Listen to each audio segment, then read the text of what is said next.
Chances are you or someone you know has been affected by domestic violence. In fact, nearly half of all Nevada women have experienced it. Today, Metro remembered those who've lost their lives to domestic violence over the past year. Starsha, 28. 32 names from July of 2015 through this past June. This were memorialized by a rose to honor the victim's life. Tonight, Contact 13 Chief Investigator Darcy Spears continues her in-depth look at whether Nevada fails domestic violence victims and what can be done about this state of disgrace. Police say the shooting appears to be an act of domestic violence. Police only saying this was a domestic situation.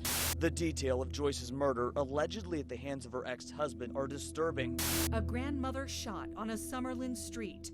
A young mother stabbed in her Henderson home. Police say both were killed by family members. It appears there was some kind of domestic violence going on inside the house. These horrific scenes have played out in our valley in just the last 2 weeks, contributing to Las Vegas's rising tide of domestic violence. We just know she's gone, and you can't replace that life and that mom, ever. Nevada ranks third in the nation in the rate of women murdered by men. There have been 12 domestic violence-related homicides in just Metro's jurisdiction so far this year. And I heard a woman jump out of the car and start screaming and running. She started running down the street, screaming for her life. On June 29th, Jason DeJauda murdered his wife and their 3 children, then shot and killed himself. Shortly before that, Foucault DeJauda had tried to get a protection order against her husband. Despite a history of threats and domestic abuse spanning 2 states, her request for a protection order was denied by Family Violence Commissioner Amy Mastin. Mastin refused to go on camera, so we got answers from a family court judge. Is the court responsible? Yes, we're responsible for every decision we make. Is it our fault? No, it's his fault. They killed her. Last year, the court reviewed nearly 8,000 TPO applications. 30% were denied. Sullivan says better safe than sorry is unfortunately not the law, but many believe the court failed the DeJauda family.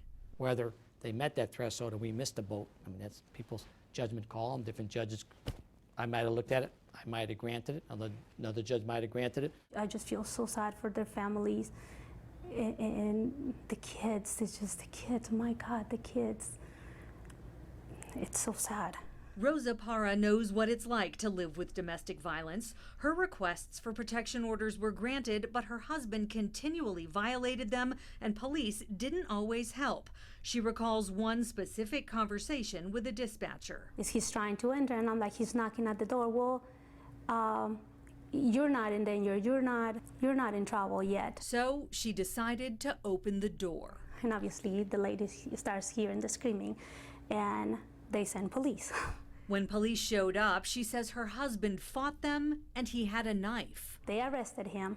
You had to physically put yourself in danger to get the protection order enforced. Yes, in order for them to send someone to help me.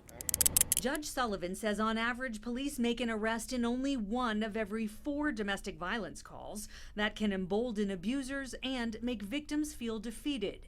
In Rosa's case, despite multiple arrests, Joseph Ibarra was never prosecuted for anything. And we got to hold batterers accountable, you know, and right now it's a misdemeanor. Why not make it a felony at the first time? He believes the biggest step forward would be getting rid of guns in domestic abuse households. I think if you're a batterer, you shouldn't have a gun. If you're domestic violence, you shouldn't have a gun, period. He's calling for more money for judicial and law enforcement training, and especially for shelters that can help victims navigate the legal issues while giving them a safe place to stay. I'm calling everybody out. Get off your butts and do something about it. To step up to get involved. Many domestic violence programs report a critical shortage of funds and staff, but help may be on the way. The Department of Justice recently awarded Nevada $22 million to help crime victims and the programs that support them. We'll be tracking those dollars to see just how much goes to domestic violence shelters. Darcy Spears, 13 Action News.